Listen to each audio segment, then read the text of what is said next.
Yo, yo, yo, what's up, good buddy? Good to see you. Hey, Yeah, we got a how's it special going? guest over here, straight from, was it, were you over at the Combine this weekend doing some scouting for your special ops team, or what were you up to? Actually, I just made the jump in from Mandalore. Ah, Mandalore, nice, nice. I've heard there's some good prospects coming in from there, so excited to see some of these 40 times this weekend. How about you?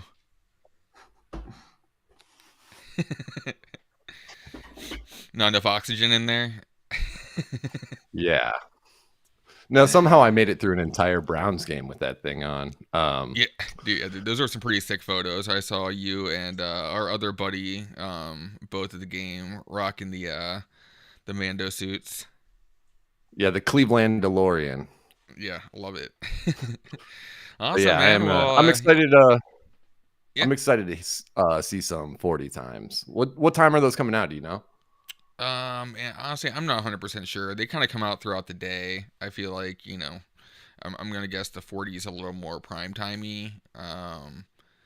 So yeah. Honestly, I haven't really got a chance to check into the schedule too much for this weekend. I just know that Saturday and Sunday, we're going to be getting a lot of stuff coming through the X universe and through the NFL network. So, once again, make sure you guys staying tuned to your favorite analysts for everything going on.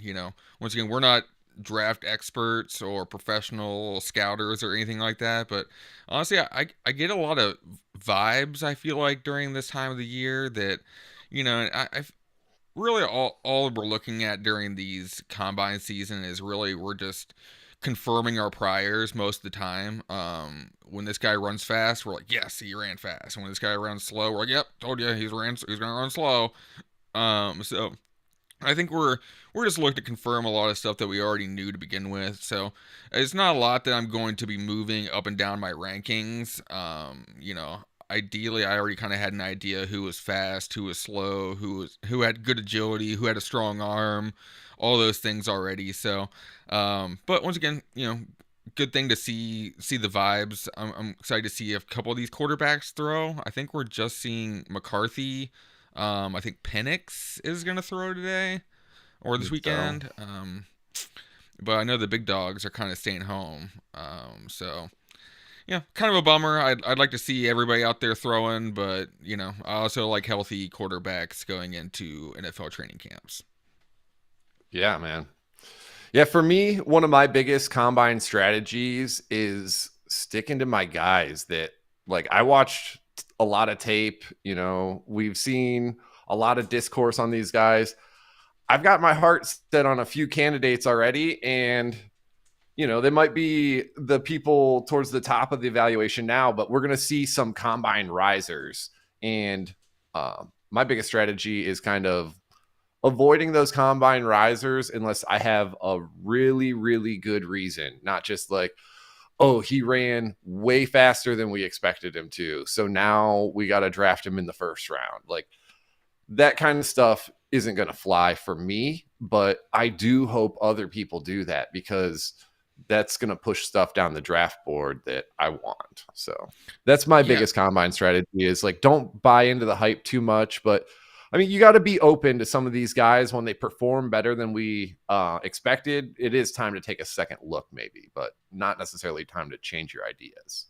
yeah, for sure, and that's why you got to stay tuned on something like this, where we're doing some mock drafts, and we're kind of just trying to put some more names into solid spots as we build our process through the off season here.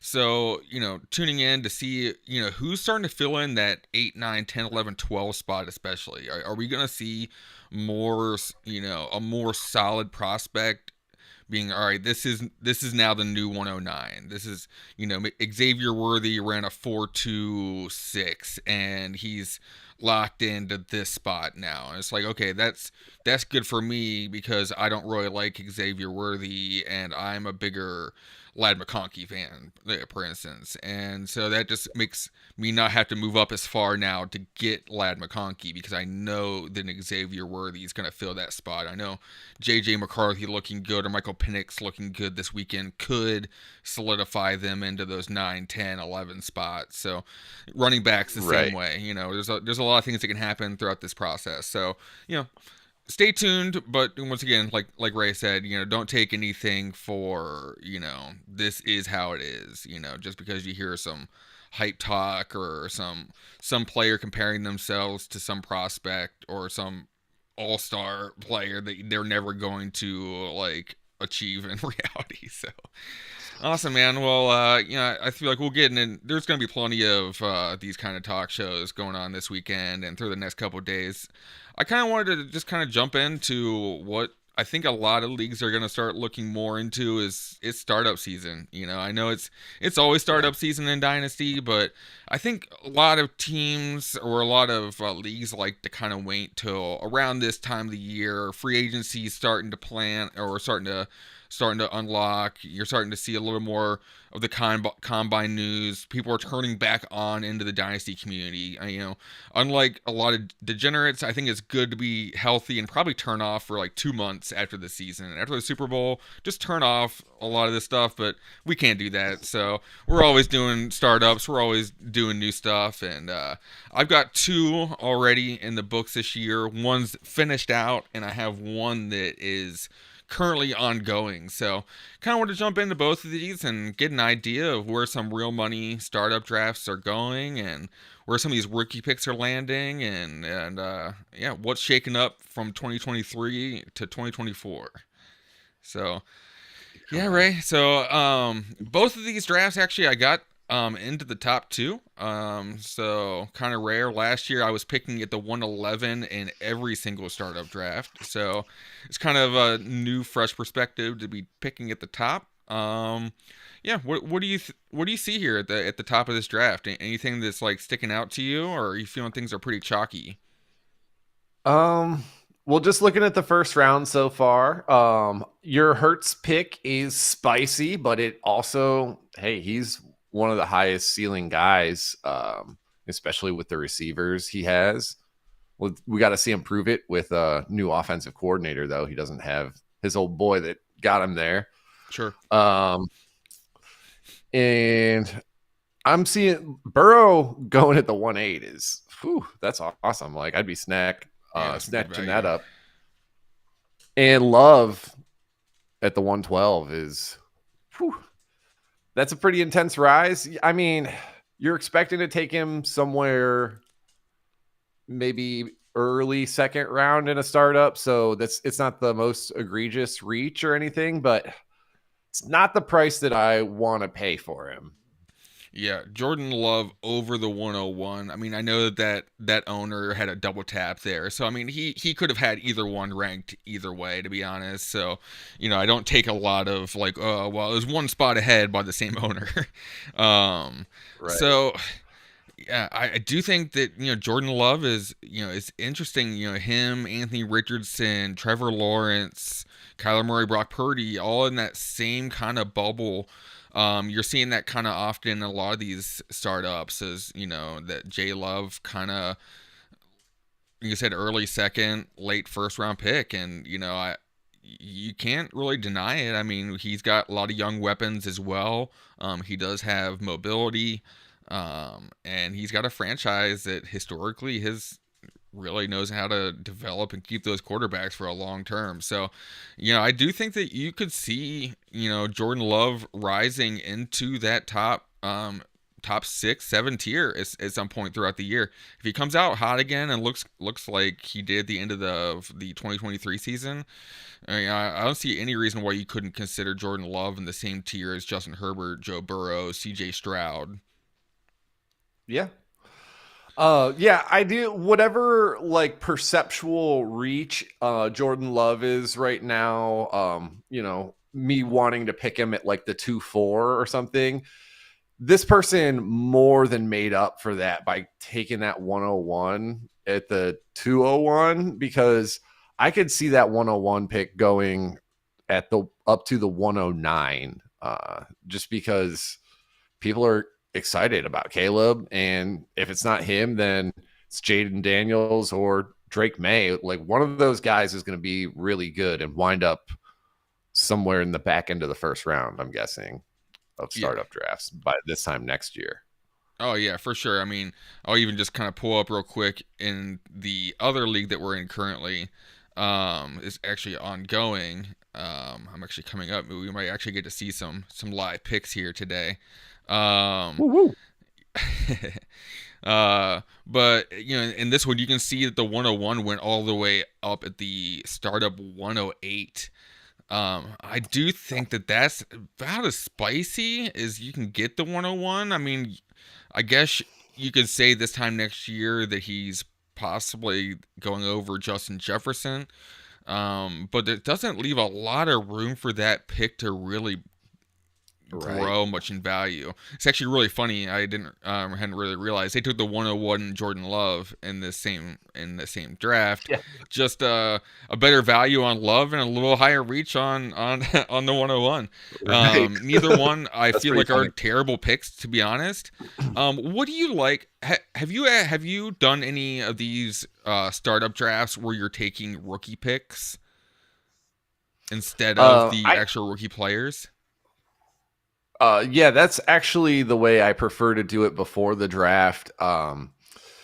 If we don't know landing spots, you should just take picks. And it also gives you flexibility when you're building your roster because as you fall to the later rounds, you can just take the best thing available to you without pressure of trying to complete your roster because you have a handful of picks that you don't even know what they're going to be yet. So those could be the pieces that you're missing, or they're good currency to go get that piece that you're missing if you have a bunch of just blank draft picks.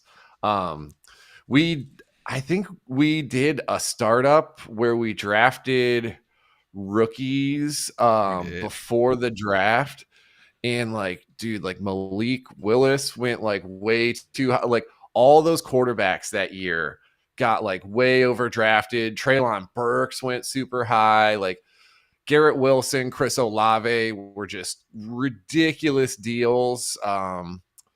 Yeah, it's crazy. You can definitely strike gold, but like honestly, most people are going to mess it up. And when you're creating that kind of situation, I do think it might make the league a little bit less likely to keep going. So I do prefer this pick picking because who also doesn't love rookie drafts? Like, one of the things we love most about Dynasty is drafting. And you're Draft. telling me we get to draft twice before we start the season? Like, Yeah, yeah. Oh, 100%, dude. I, the more drafts, the better for me. I've actually heard of people doing like a free agency draft. At the after the rookie draft, kind of like around camp season. They lock their waiver wires, oh, and then like maybe some of those undrafted, like the Pukas that maybe went undrafted. He could be like the rookie 101 or the supplemental draft 101, have a couple right. rounds of a supplemental draft during, 2 weeks before the season starts. I think those are kind of a fun idea too. Just anything to, make these leagues different. We're all in a fair amount of leagues, and, you don't want to be all in the same league. I think it's always fun to have different styles of league, Right. which, as we kind of go into the second league here, I'll explain that format. It's a little new to me, and I'm curious to see how it actually builds out throughout the next couple seasons. Um, but yeah, I kind of going back to um, the rookie picks and startups. I love taking the early rookie picks because it makes me really flexible through the rest of my startup. Right now, in this rookie draft, I have the 104 and the 105 that I end up taking on top of Jalen Hurts. So, I can look at that in a couple different ways. I can see, uh, who ends up falling to me in that rookie draft. In this scenario, I have a Matt Stafford that I ended up taking in the ninth round. So the pressure for me to grab rookie quarterbacks isn't super intense for this year. Although Right. I don't think that Stafford is, a 5-year starting quarterback for me. I don't know if this is a 5-year running league. So, at that point, I could just be looking to take Malik Neighbors and Roma Dunze right off the rip and solidify that wide receiver room that I like to do. Because I think my Right. favorite way to build these teams and startups is I'm not really worried about year one championship trophy and coming into my wheelhouse here. I'm looking to build a young core that I can now rookie draft or trade future capital for the pieces that I need, the small pieces in season that really end up winning you the championships. um what do you think? I know you did a startup last year. How did that end up working out for you? Yeah, I definitely did the punt strategy on the startup.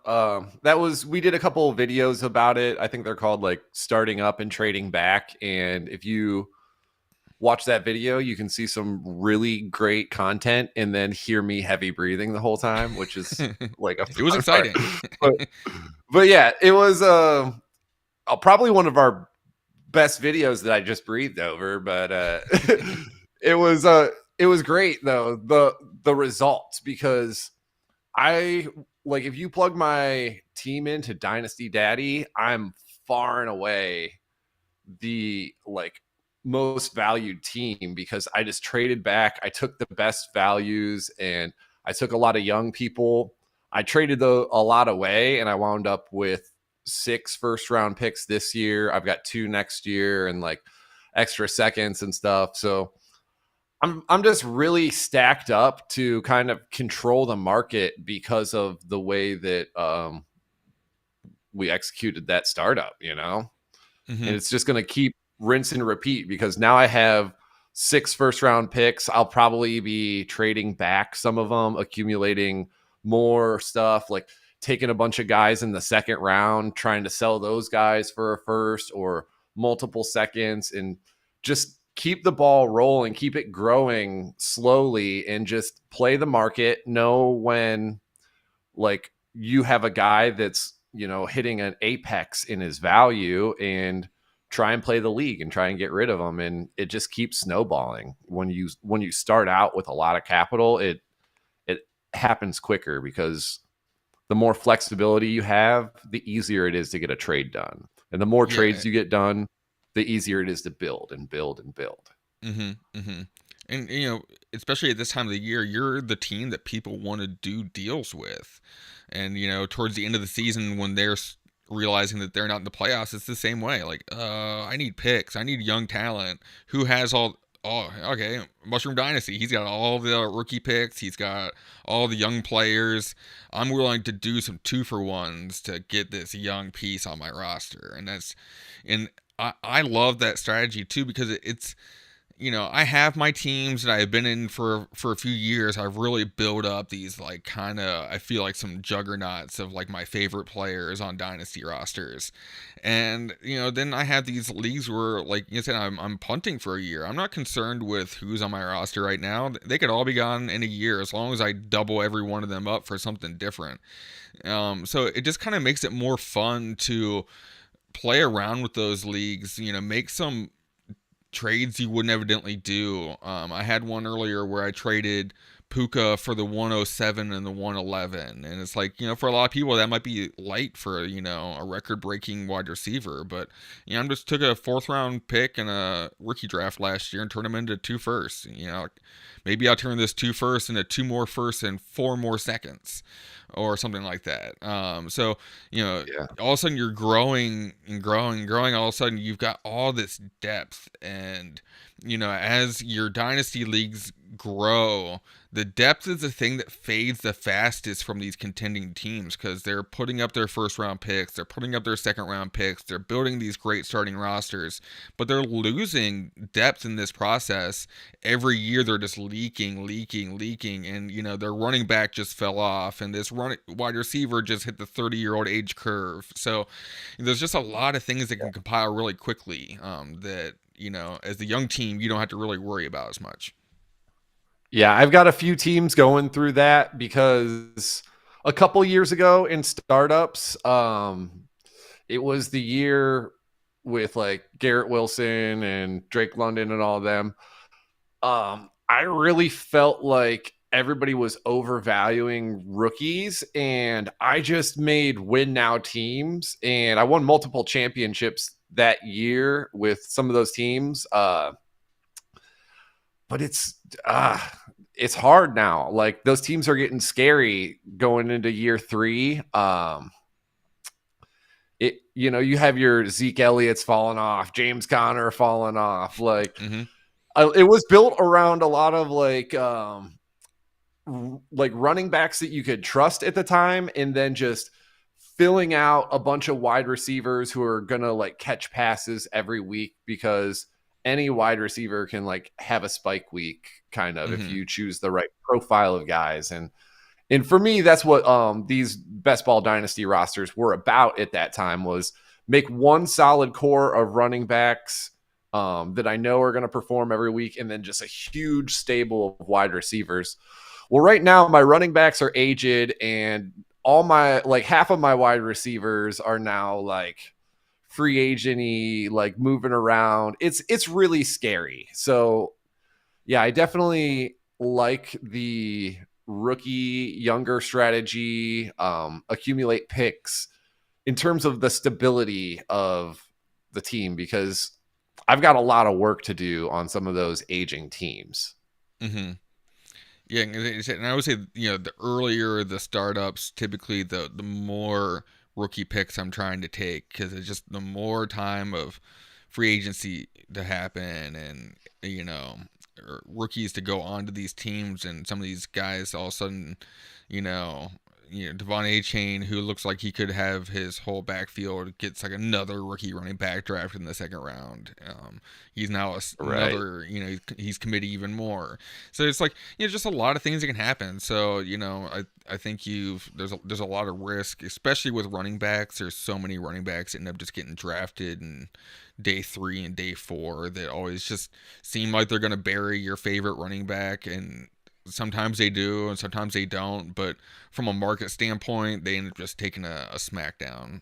ETN was a big one last year where Tank Bigsby goes there. He's like all of a sudden going down your drafts, and then he finishes as like the RB3, RB4 in the season.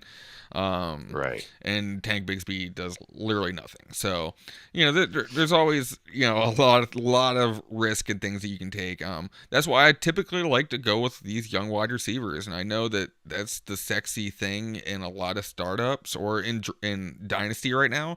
But I'm always just so surprised on how many young wide receivers I'm able to stack up in the first 7 to 8 rounds. That's typically what I'm kind of looking for, is that hero quarterback, and then I'm gonna fill out all of my wide receiver and my flex positions with wide receivers or rookie picks that I believe are in the area of being wide receivers. And then I'm gonna worry about just smashing a whole bunch of running backs later on in the draft. This Right. specific team, you can see I started off with Hurts. You can say I have the 104, the 105, Devontae Smith, and then the 107. And then this is the 110. Okay. Yes.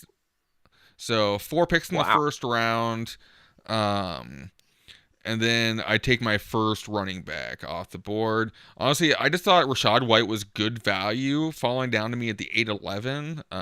As Oh yeah. someone who had, it's really shown themselves as a pass catching running back. I'm working through our projection model right now, and it's like, geez, like Rashad White and his pass catching was really something last year, and I think that we overlooked that a lot. As down here we've got 70 targets from the running back position, and that's great. And he's still only 25 years old. He's got the right body size, and he's still kind of a lightly raised, lightly used, car here at this point. Low miles. Um, I'll take the shot on him. Him and Pacheco, I thought, were both good values. And honestly, in startup drafts right now, there's just so much good running back value. It was just silly to spend that early capital on those Jahmyr Gibbs types when you're looking at Kamara and Josh Jacobs, Najee, Joe Mixon, Ramondre, Montgomery, Tony Pollard, Aaron Jones. The list just keeps going. Right. You have Austin Eckler down here, who, yeah, he Nick had Chubb, honestly, like I don't know if Nick Chubb's going to be a Brown, but like that dude will work his butt off, and he's going to be on the NFL like gridiron again. Yeah, for sure, man. Like I said, I just there's always just like I said, like so many running backs. I'm always just surprised that could get opportunity, could get run, and I'd rather just throw a ton of darts at all of these guys than spend my Right. capital on running backs or on running backs early. Um, you can. I also you can see kind of spent a lot of my late round capital on uh, these backup quarterbacks. Injuries happen all the time. There's always these teams that are looking to fill in with a veteran like a Josh Dobbs. Tua's always concussion away from missing 6 to 12 games. Yeah. Kyler is always in the same boat. You got Stafford. I got his backup possibly. Jaron Hall, Kirk Cousins leaves, and between now and then, they're talking about Jaron Hall as possibly getting run. Trey Lance with the Dallas Cowboys is another one who, Dak goes down, and you got Trey Lance as a viable starter. He could be the next Geno Smith type guy, where in 2 years he's now aged and he's like, I think it will only be like what 25. Trey Lance is a 23-year-old prospect right now, which is younger than a lot of quarterbacks coming into this draft currently. I believe younger Right. than Michael Penix. So, I'll take those late round darts on those players. I was able to drop all these kickers and fill in with a bunch of waiver wire running backs. So, Mhm. all of these kickers have been dropped off my roster. I added, I believe, 10 running backs off of the waiver wire that could get an opportunity, could get cut. Who knows? I'm going to just hold on to them through the offseason until I have to cut them. Yeah. Well, honestly, having those waiver wire running backs, having that stable of quarterbacks that you accumulated late are both really great ideas because there's no clarity on the position now, but shortly there will be some clarity, and you can just start dropping the ones that are worthless. And like, there is such a thing as like working a little bit too hard to pick too well towards the end of the draft because like honestly, if you don't feel like you can drop any of the guys on your roster, then you are going to miss opportunities. There's Yep. going to be things that pop up on the waiver wire, and if you're too attached to all your guys, then you're going to miss them. So I do like this stacking up of the backup quarterbacks because, we could see Wentz start for the first few weeks. He could go to the same team as like JJ McCarthy if he Mm-hmm. goes somewhere where they don't already have somebody entrenched and they just need a few weeks before they're running him out there. Um, so yeah, like holding on to these things, not a bad idea because you could easily see a value spike where any of those guys could go for a second or third rounder, depending on what situation they wind up in. Like, think about Josh Dobbs. Like, you could have gotten some value out of Josh Dobbs at the right time last year because he was consistently a top 10 quarterback for a little while. Mm-hmm. Oh yeah, he either added value to your roster, or if you lucked out and had him as a non-contender, I know I accidentally paid a second for him in one league just because I got smash accepted like after I already made like two other quarterback trades. Like he's like, "Oh, you're looking for a quarterback? Oh, here's a third one." And I was like, "Well, I mean, not exactly what I needed, but luckily I had Justin Herbert as part of that trade. So when he got injured, I actually had Josh Dobbs, and he was super valuable, and I won the championship in that league. And I have no problem trading the 212 for a championship at any point in my fantasy career. So um, There you go. but yeah, another one that kind of want to mention was, I'm taking all of these quarterbacks after the last rookie pick has already been taken off the board too. I think that always makes me kind of change my strategy up. Is the last rookie pick goes, and I'm pivoting. Honestly, I kind of like Jonnu Smith as a possible. I didn't. This is before he had been released. You hear rumors of Atlanta possibly packaging up Pitts to move up in the draft. I'm looking at any player at this point that has some sort of. You hear Ray G talk about like the artificial dynasty value, like looking to gain artificial dynasty value by wow, he's the only guy there, so he's gonna score some points. I'll give you a third round pick for him or a fourth round pick for him. I'll sell it. I'll sell it Zach Ertz anytime. is another one of those guys. Like Yep. they're like, oh, it's Zach Ertz. Like he's Zach Ertz. Like how could he be anything other than a great tight end? Yeah, You he's know? only 33. I mean, he's younger than Travis Kelsey. I There would you go. say like in retrospect, as you're kind of talking about these players, kind of being scared to drop them. I see there's two players specifically that kind of pop out to me that I probably already have regrets about taking, and that's Rondale Moore and Parker Washington. Those are both kind of in that bubble of I they don't perform early on.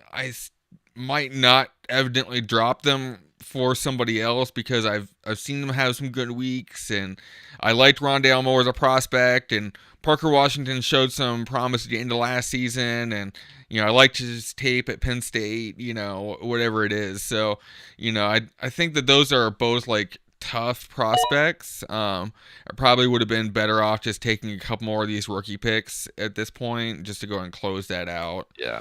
Um, Yeah. I do like Josh Palmer, to be honest, because I do think that one of these aging wide receivers for the Oh Chargers yeah. is probably going to be a cap casualty of some sort. So I like what And Palmer has Palmer's like shown. what, 23? Yeah, he's still pretty young. He's 24 years old 24. in his third year. He's definitely had some solid games in his limited run. He was banged up a little bit last year, but they really preferred him over to Quentin Johnston, which Mhm. that shows I've something got about him. Palmer and about Quentin. So I'm into something like that. Um, this Yeah. right I've here got is the Palmer. go ahead. I've got Palmer as one of my values that you should try to acquire because he does not cost as much as he should. And he's, if you're in best ball, like that's the profile of wide receiver that I want. If I could have a dozen of like or more wide receivers like Josh Palmer, like that's how I want to build my roster in best ball. Yeah, yeah. So, all right, man. Well, I think that kind of like wraps up, this draft. I kind of, we're kind of the midway point here. Kind of want to jump into the other league that we're currently drafting in, which has been a lot of fun. Just real quick, shout out Dynasty Nerds Discord for this league. You can see Nerd Score. This was a league that I found on the Dynasty Nerds Discord. And decided to jump in. I honestly don't know a single person in this league, and I'm always kind of looking to join like one of these throughout the year. Mostly, I like to kind of stick with within my community, just because I know some good commissioners. This other league is commissioned by Blitzing Buzzard, who's the man over in Nate Liss's Dynasty Rankings Discord. Super active. He runs a lot of games on there. He's honestly a great asset for Nate. I'm always jealous. I'm trying to get him to come to the Dynasty Bebop side, but you know, a buzzard be buzzards, and he knows who We'll at feeds. least we'll at least get him in here for a mock draft. Yeah, you'll see his name pop up, I'm sure, at some point. All right, so before we show any more on that, oh, didn't mean to show up the warp draft here. Before we kind of jump into that, I kind of wanted to show how this league was set up, because like I said, this was a different league to what I've typically done, which typically we all pay in. It pays out a percentage to the winner, a percentage to second, maybe third place, maybe a points, most points for champion, something like that.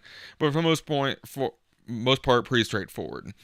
This one is an Empire League, so this one what was it? 50% of the $300 goes to the Empire Fund each year until someone gets enough points to win it. Points jackpots can be won by being the first person to reach 30 points. So, and here's kind of how the points break down. So, most points in the regular season gets 2 points. The best regular season record gets 1. Making the playoff gets 1. Getting a bye week gets 1. Playoff bracket win is 1. Third place 1, second is 2, first place is 4, and a consolation bracket winner is also worth 1 point. So I think the max points that you could score is 10 points by having the most record, or the most points, the best record, making the playoffs, getting the bye, getting your win, and winning the championship would get you up to 10 points. So you would have to dominate the league for 3 straight years to be able to hit the 30-point threshold and to cash everything out. At that point, 40% of the funds that get poured over every year would go to first place, 30% would go to second, 20% goes to third, and 10% goes to fourth place. Does that make sense? So, he's got like a little example here. After 5 years, the pot would be $1,500. Someone would finish with 32 points. And then we'll break down. First place gets $600. Second gets $450. Third is $300. And fourth place gets $150. So the longer the league goes without a champion, the more, or without a Empire champion, the bigger the pot grows, and at the point where it's over, there's kind of decision made in the league of, do we reset, do we keep going, or do we just terminate the league altogether and stop playing with each other because I'm tired of you assholes. So yeah, that's interesting, and like it's kind of cool to have a league that almost has like a designated point where you're going to be like, okay, this could be over or something. Because we all want to join a bunch of Dynasty startups, but nobody wants to be the guy dropping out of a bunch of leagues.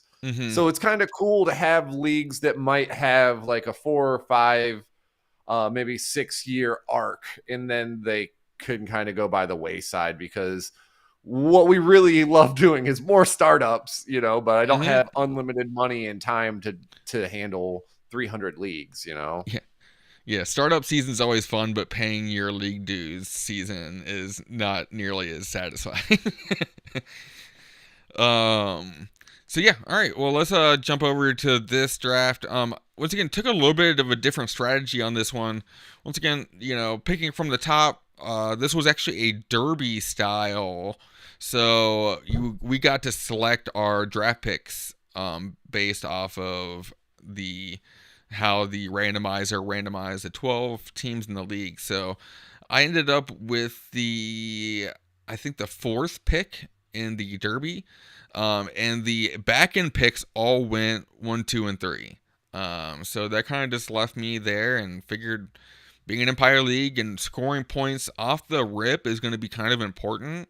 And I'm going to go ahead and just take that 101. And if the trade back value is there, I'll trade back. But I feel like a lot of times in these derbies, it's hard to trade back, because the teams that went to the back of the first round went there for a reason. And it's because they wanted the double tap back around, or they wanted the higher level skill position, or they wanted to kind of productive struggle more or less in their early career. So yeah, so I went with big dog Josh Allen to start off this one. Is this how many Allen shares do you have? I believe this is I have 3 Josh Allen teams out of my 21. Um, Not a lot, but enough that I feel satisfied with my Josh Allen shares.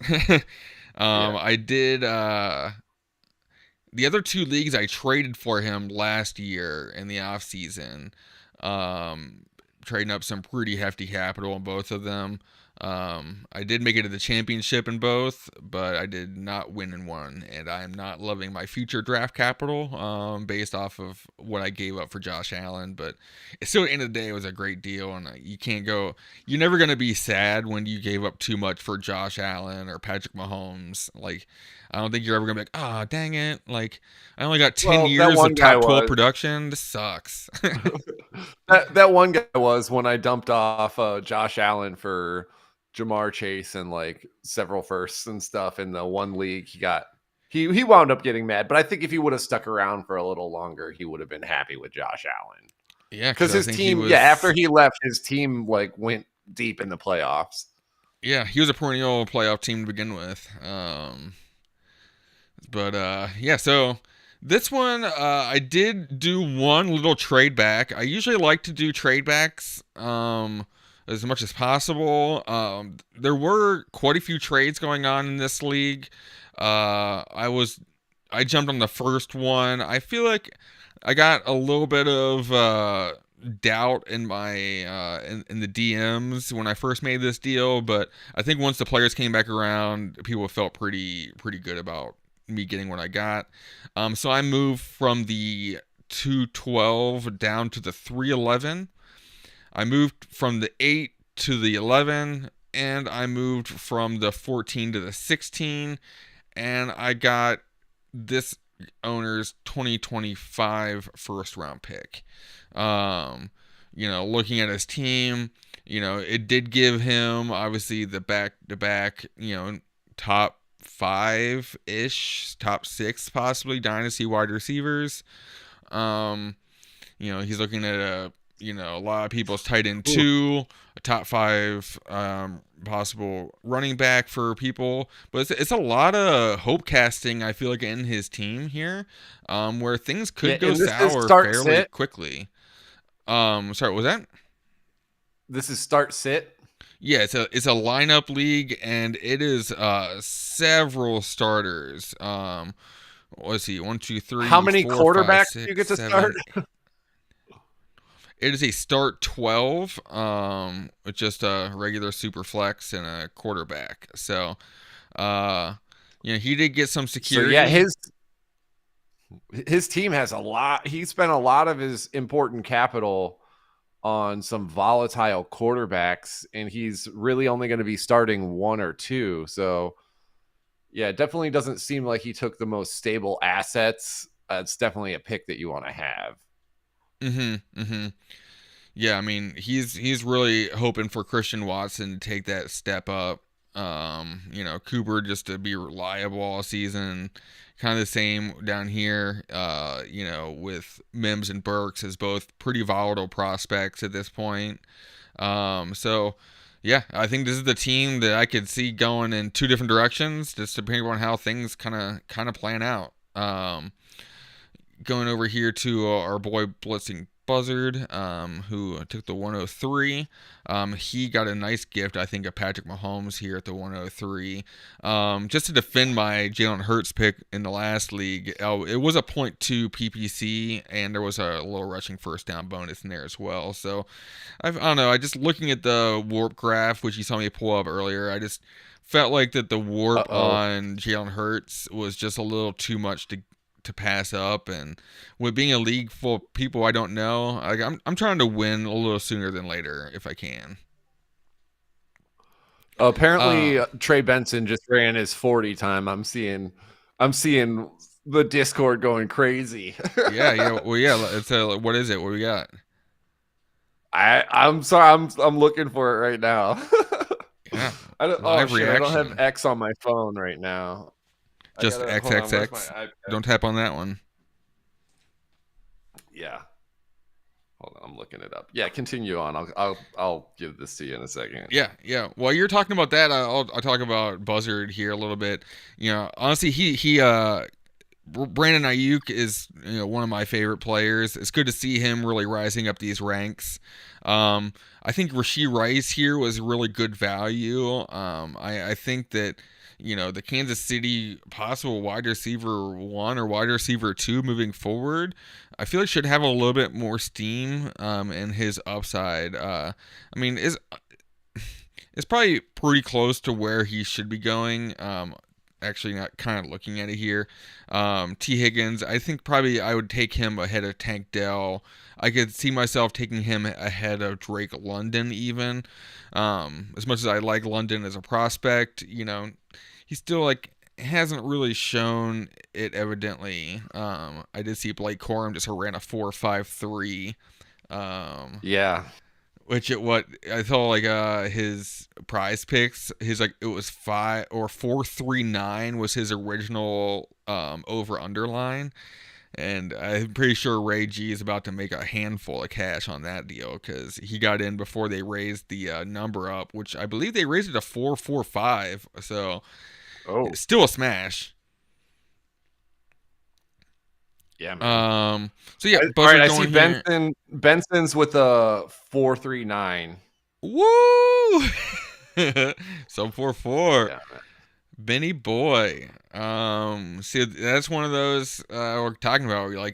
Especially these running backs, they just needed a reason, man. We just needed a reason to put a stamp on a running back to move them up our boards, and I think that was the stamp right there for Benson as probably the RB1 in this class, unless we see Braylon Allen do the same thing at 250. So, Yeah.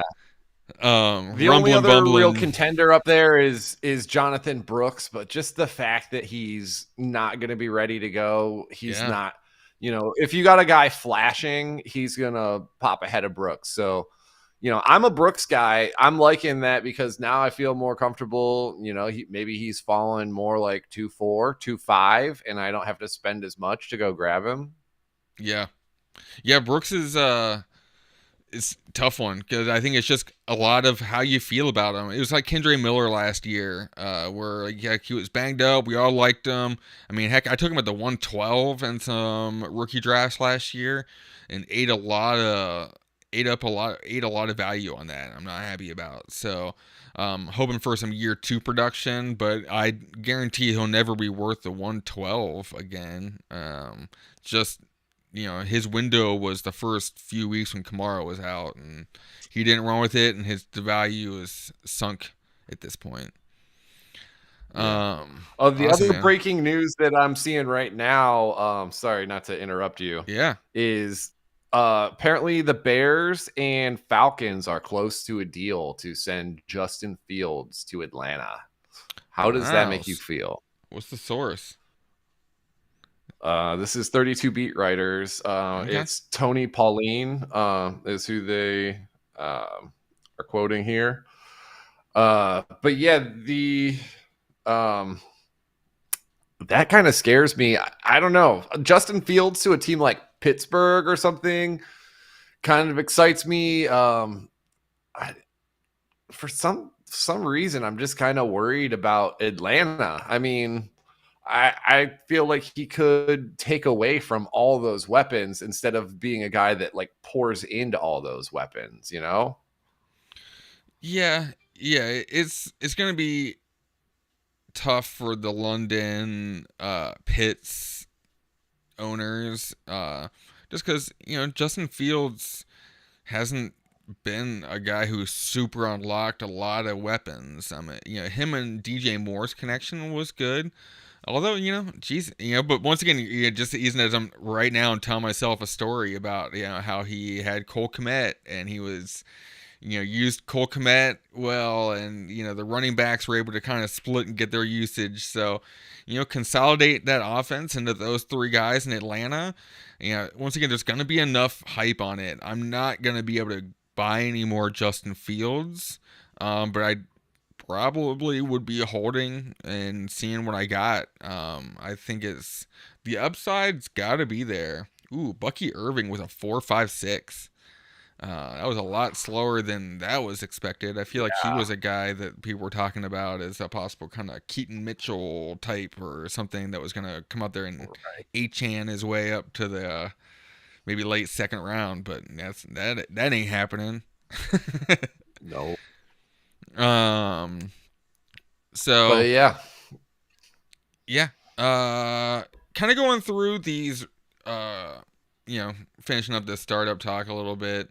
Um, we'll get into a bunch of reactions. I feel like we'll probably make a video. I'd say Monday or Tuesday. I Oh have a yeah. feeling we're gonna can't contain ourselves and we're gonna talk about these prospects. Even though we said to not get hyped on them, we're getting hyped. It's hype season. Yeah. Why not? It's fun. Well, Um, it's just fun to be like, holy crap, this guy did that, and like, yeah, right, right. because Yep. we have all these expectations that just are formed from listening to conversations and conversations of people that listen to those conversations, and you know, things take on a life of their own. So it's cool to see some facts coming out. Yeah, yeah. All right, man. Well, we'll just kind of go team by team here. We'll give a little review of how we think that they've done so far. I think we just finished up Buzzard. We'll go over to Huge, Jay Hodge. Um, Start off with CJ Stroud with the 104. That's another one, man. I think it's a little spicy. You're paying for a feel good player, but I don't know if feel good is fantasy good, and I don't know if he's gonna be a top 5 finish on the season, maybe ever. Who I see knows? what I see what this dude's doing, and he thinks that he's gonna like he's trying to take the most secure running backs on the market and deplete the market of running backs, I think. Um Maybe he's planning on building with younger wide receivers as time goes. But I really feel like that's exactly the opposite strategy that you should have in a startup. But granted, every single person can't have the same strategy. So I like when somebody has a strategy like this in the draft and they're going up against me, Yeah, I mean, because I I was gonna say like a lot of this league especially is kind of like Buzzard's like all star team of some of his favorite Mhm. owners. So like we've all been in leagues together for the most part. So I could see him maybe just looking at this as well. I know everyone's probably gonna go wide receiver heavy, so I'm just gonna pivot and see if I can get 5 top 10 running backs on my roster or more. Sometimes Um, that's the best move, like the pivot and just like kind of fill the void of what everybody else is avoiding. Sometimes that's where you get the best values in the drafts. yeah, So yeah. I mean, in his mind, he's got you know honestly, I think Brees Hall's probably got a higher ceiling this year to finish as the RB1. If I had to put my money on one prospect for 2024, I feel like it's keying up very highly to be Brees Hall. You can see Jonathan Taylor, Kenneth Walker, honestly Isaiah Pacheco, either one of those guys, finishing in that top 10. Laporta being a top uh, possibly the tight end one finish on the season, and he's feeling like he's got like a pretty good grasp on I don't need my wide receivers to evidently go out there and be superstars because I've got the one position that everyone else doesn't have. But I think pull up over here on the Warp tool. If you go, this is via the South Imperial Harmon spread. FF. And this is Koopa Troopa. He developed this tool as just a way to kind of analyze your leagues and seeing what kind of positions score in what ranges. And I always see the biggest one that I always look at is, yeah, the R back running back is the highest scorer, but like it's Christian McCaffrey. Like he's an alien, dude. Like he's not a running back. There should just be a different color altogether. This like a bright glowing gold light. That's Purple. Christian McCaffrey, and then everybody else. And Yeah. then after that, the running back is just like a blah line, man. There's no peaks. There's no big jumps. There's no big teardrops. It's just kind of a slow snail fade off off the line. And I'm just always as happy taking this Jalen Warren RB24 as I am trying to get a hold of a Travis Etienne, looking at your Rashad Whites, Raheem Mostert. or using a later rookie pick to pick up a guy that's about to be falling, like Bucky Irving. I don't know, his size and Bucky Irving's 4.56 isn't that far off of Kyron Williams. What was he, a 4.59 or Yeah, 4.62 or yeah, something? yeah, He was right there, and he plummeted, and you could have grabbed him with a later thing, and now he's like a high warp player from last year. So yeah, yeah. 100%. So yeah, I mean, I think that these warp tools are good to look at, and pretty lines and everything, but man, I tell you, like, I honestly, I don't draft off of these very often. The only thing I'll look at is like how squeezed together everything is. If the tight end is like way like down here following this trajectory, which is you see in like the just the standard league, no tight end premium. Obviously, if you get into like a 2, you might see this raise up a little bit closer, but they're still just like a little bit closer to like backup quarterbacks down here that, man, who wanted Desmond Ritter, like, so, the value on a lot of these players, it's so much easier to trade for these low level Gardner Minshew. Just find the guy who's replacing a guy for at least a few weeks and just pick that guy up, man. Like, Right. so that's really the only thing that I'll be looking at with these. But for the most part, I'm always, these wide receivers always sit so nice and so high above everybody else, pretty much all the way down. So I'm just gonna just And keep they last the drafting. longest. Yeah, they They're gotta. it's ridiculous. They've got the most longevity, and they're clearly the most valued position. So Yeah. All right, let's go over to Elbrad, who's definitely went a little bit more on the wide receiver heavy route. So he went Joe Burrow, Brock Purdy to start off his draft. Let's see, we got the 1, 2, 3, 4, 5, the 106 taken to the 3.8. It's kind of nuts. It's like I think that's the earliest I've seen the 106. Like, not really this year, but just in general. When I've seen rookie picks off the board, a lot of times they're not going until this 5, 6 area. It just shows how people are viewing this class and prospects. So, got the 106 here. So he's probably looking at, since he took 3 tight ends, I would say he's probably looking at a Roma Dunze, or maybe Malik Neighbors Falls, depending upon the Neighbors or Dunze flip flop and how people view the two of them. So I think he's probably looking at filling this in as his wide receiver 1 with Pittman, Jackson Smith and Jigba, Debo, Mike Evans, Calvin Ridley. He's got his 3 tight ends: the old man, the young man, and the middle man. Um, then we got 3 running backs off the board: Swift, Eckler, and Charbonnet. Don't mind those, to be honest. And then he's right. got a kind of a slew of, it's like, late second round picks. Yeah, Yeah, it's more. I think this is one of the more balanced teams that we've seen.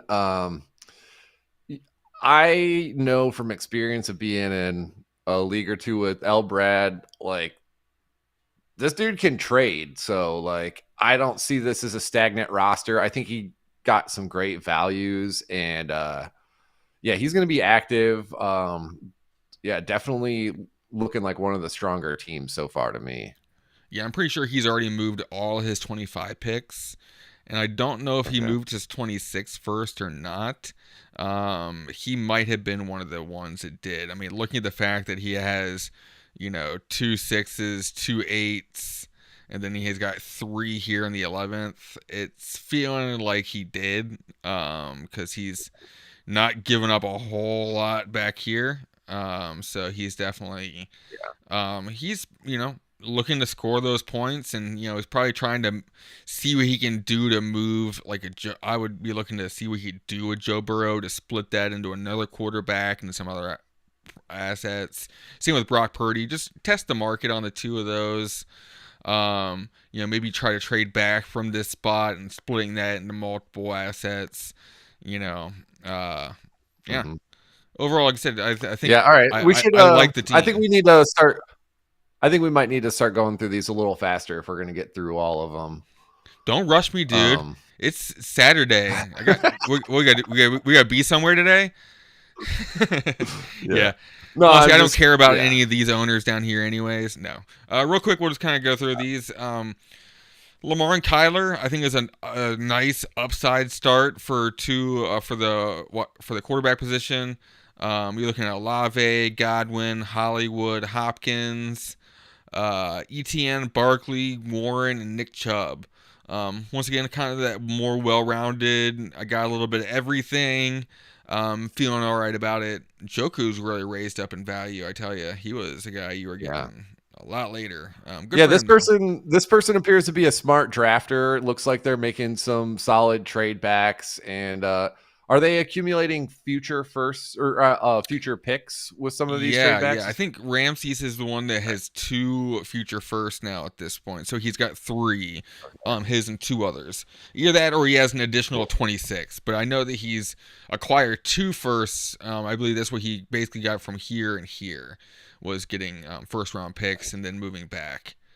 Um, cool. Cool. Moving over here to DFS 3. Started off with the first position player off the board.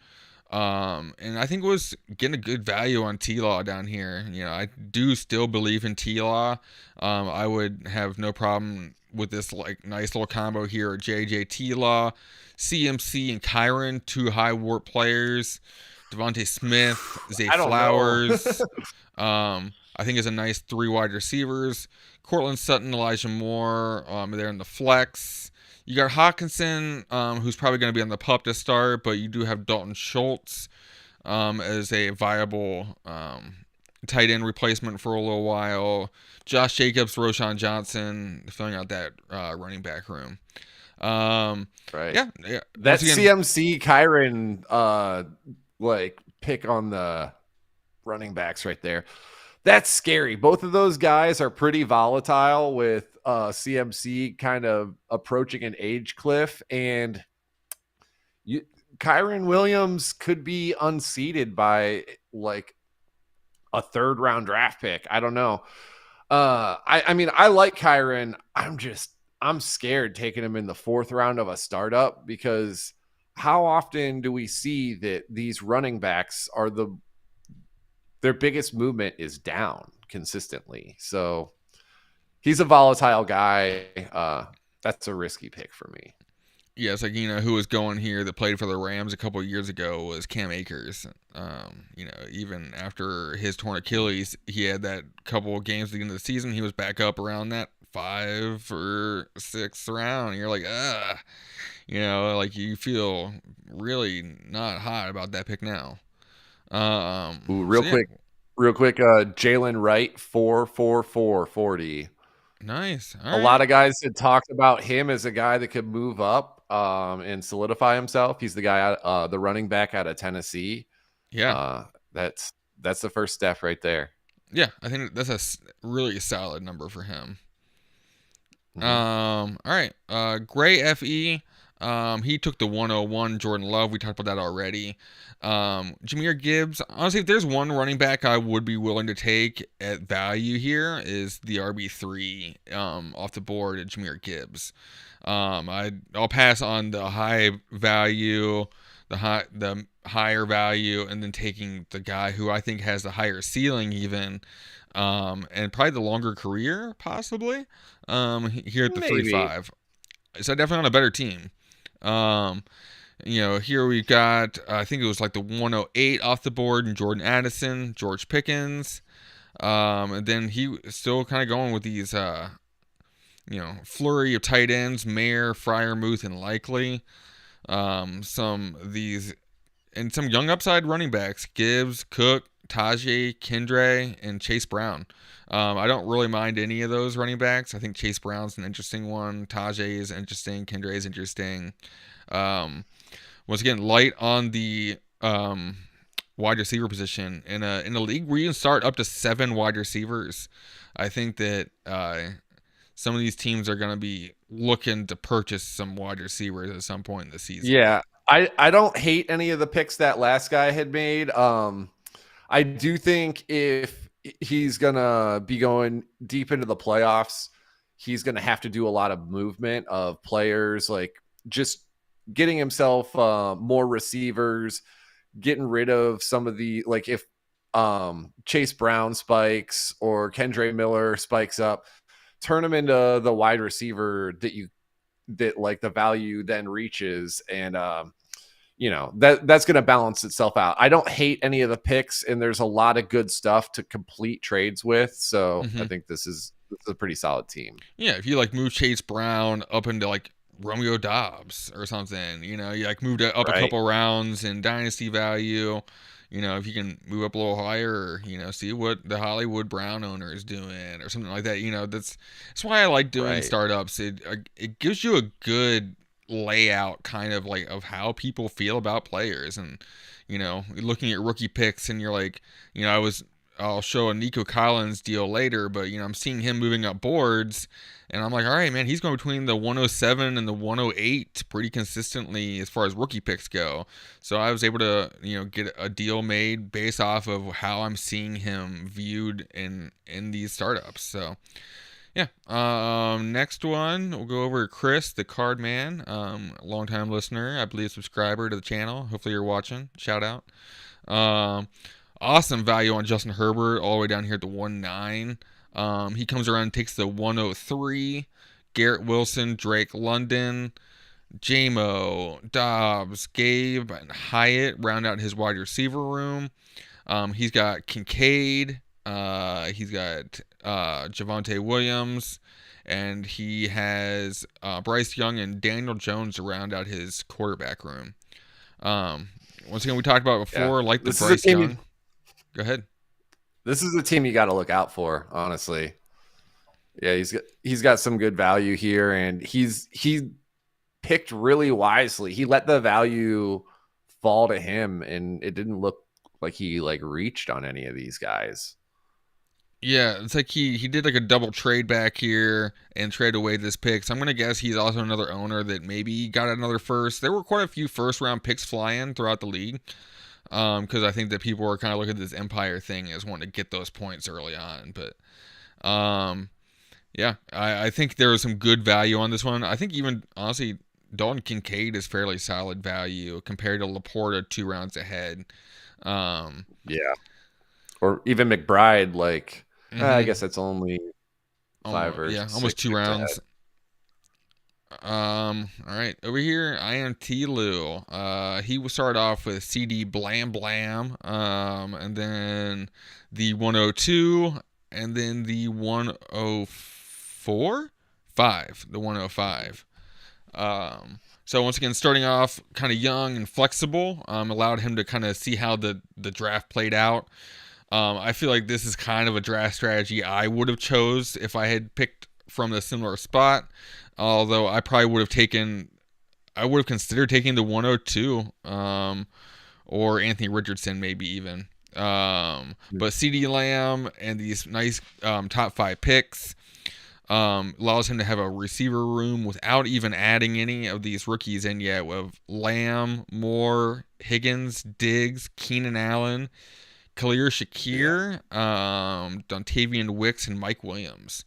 So I like that's pretty that sick. as, yeah, some good upside, and he was still able to grab Kirk Cousins, Russell Wilson, Mac Jones, and his. I know he's a big Trey Lance truther still, so grabbed the Lance and got Kamara, Aaron Jones, B. Rob, Kittle. I mean, this is the team that I think you got to watch out for too, man. Especially, if he takes these 2 picks and turns them into some vets and future picks, he could really be a team to watch for, because these are going to be some high valued. People are going to possibly overspend a little bit on maybe a deal and get one of these picks off of him. Yeah. Moving on to White Locust. We got A Rich to start off, and Amon Ra. Love Amon Ra. I'm glad to see him getting spiked up here in value. QB room, start off here with A Rich, Jared Goff, Matt Stafford. Wide receivers, we're looking at Amon Ra. We got the 104, so it could be a Neighbors Odunze. And then you got Adams, Christian Kirk, Mike Wilson, Tyler Lockett, and Trey Palmer. Najee Harris, Joe Mixon, James Conner for a running back room. And let's get a late second round pick. Anything popping So out? what I'm seeing with this team, they kind of tried to make a balanced team, but like the thing that I'm seeing, there's a lot of volatility there that could be awesome. And, I hope it works out well for them. But I'm not seeing the best wide receiver room. I'm not seeing the best running back room. I'm not seeing the best tight end room. And I'm not seeing the best quarterback room. So, like, they don't have an advantage on, like, any one position. So, this roster kind of worries me a little bit with some of the volatility of like, Christian Kirk and, even Amon Ra. If they keep picking up weapons in Detroit, like it's gonna spread the touches out more. And like, especially if Gibbs comes on more and like continues to progress, then yeah, that's no offense to that guy. That's not the team I'm the most excited about that we've looked at so far.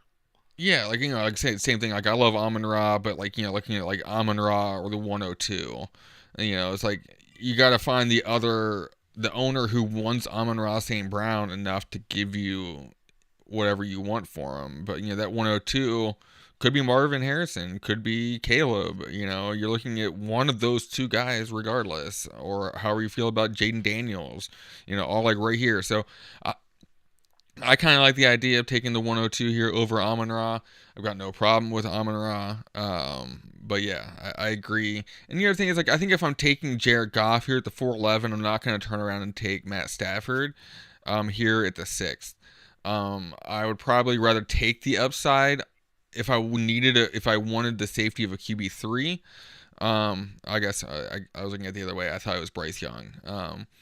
But I'd take Cousins over Stafford probably. I don't know. Or I'd take the upside on like a Will Levis, or I'd wait a little bit for Russell Wilson, Geno Smith, Derek Carr, Aaron Rodgers. I think I'd rather wait a few more rounds and be able to pocket this late first here, or another skill position player I feel a little bit better about. I'm just not a big fan of if I'm taking 3 quarterbacks, I'd want to take 3. I'd want to take them off the rip. So it would have been they need Anthony to be Richardson, elite talent, Kyler Murray, and then here at the the 104. So I've got the flexibility to take that next quarterback and trade it, or I could trade Anthony Richardson, or people don't want to pay much for these mid quarterbacks. Yeah, that's what I was going to say is the mid quarterbacks are hard to move. So you have them and you're pretty much just riding them because you're never going to get the value that they're worth in a trade. So you wind up just having to hold on to them. So yeah, if you're going to invest in multiple quarterbacks, it's got to be at the top, the very top, or the very bottom of the draft in my mind. Yeah. All right. Well, we got this team here, and I didn't really go through mine at all, so I'll go through mine real quick, and then we'll get off here. I know we usually try to stick to an hour, but we're hour with the hour 13-minute mark here. Really pushing a marathon today. Yeah, we got a trade to go over. All right, so here we got EJM. Started with Jamar Chase, Bijan Robinson, and then turned around with Justin Fields, Deshaun Watson, Kenny Pickett for their quarterback room. They ended up with the 106, the 108, and 9. Deontay Johnson, Jahan Dotson, Quentin Johnston. We got Zamir White, Ty Chandler. I think this is a a little hopium team. I think Right. there's a Yeah. lot of players here that you hope Ferguson and Musgrave take And steps or Dotson. move forward. Dotson, Quentin.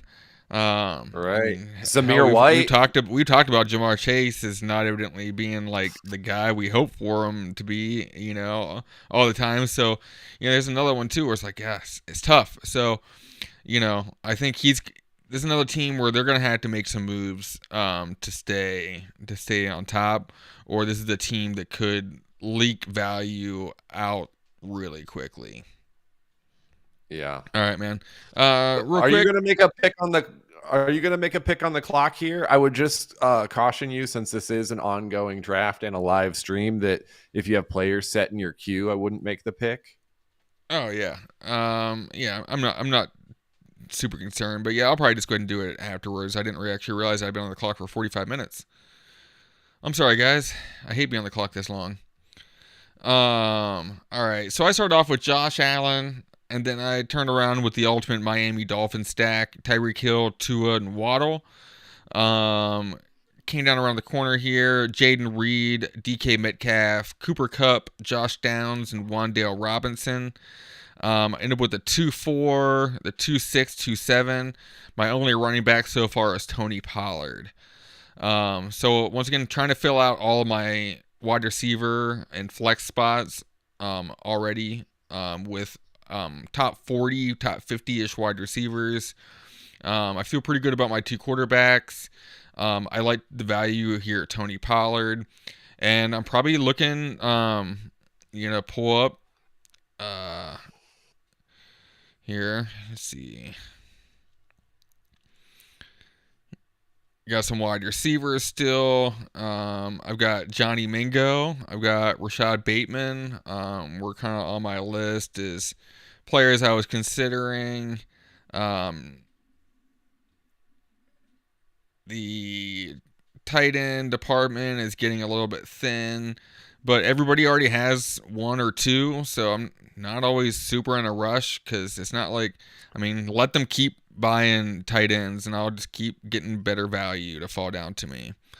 Right. I And think right honestly, now, go if ahead. you have a solid tight end, you could stream your tight end too, week to week, and you're going to be able to find a guy that's going to get like 7 to 10 points on the waiver wire every week.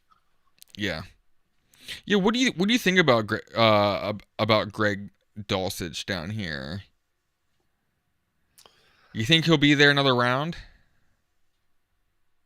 I wouldn't know. I'm not a Dulch bitch. I'm but yeah, honestly, I don't know. I don't have a perspective on the guy too much. But I think it could be a good buy. Because if a quarterback lands there that we're all really excited about, then his value goes up because there has been a little bit of hype around him before. Yeah. Yeah, interesting. Yeah, we'll get back to that at some other point. I'll help me out on that maybe off the air. But yeah, so that's kind of where I built out. My mind, I could turn these seconds into some running backs depending upon how my team was feeling at that point, or draft some another Josh Down, Jaden Reed level player who I think is going to be there at this point in the draft, and it could easily be going up in this tier in next year's draft. So, I'm looking at building a fairly win now team with Tyreek Hill and Cooper Kupp. I definitely want to try to get some points while I got these guys, but having some future capital, makes me feel pretty good about being able to replace those assets as the empire keeps building. So. Yeah. Yeah, man. So yeah, that's my draft. I'll do one last thing here before we get off the air, just because I kind of teased it a little bit. But I want to go ahead and bring up my Nico Collins trade. So you got our boy Yeah. Nico. So this league, I had the owner ask me specifically after I put Nico Collins in the block if I would be interested in moving Nico in a deal for the 108.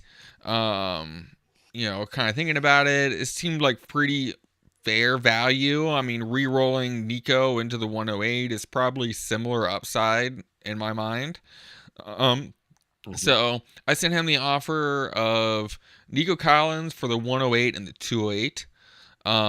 In my mind, I'm thinking if I gotta throw in the 305, then I'll go ahead and do that deal. He sends me the counter offer with the 305. Bam, perfect. That's exactly what I was thinking. I'll go ahead and accept it. Um, yeah, so feel pretty good about moving up those few picks back into the second round again and re-rolling Nico into the 108. What do you think? Yeah, dude. That's great. It looks like Brian Thomas, Troy Franklin to me is that what you're going to re-roll them into. And then you just moved up to that 208 from the 305, which, dude, there's going to be a running back there. Or if there's not a running back, then a wide receiver that we're still pretty excited about could fall that far. I've got a lot of Nico Collins. I took him in a lot of startups because of his profile and just the fact that he wasn't being valued at all. You were getting him like late in startup drafts over the past 2 years.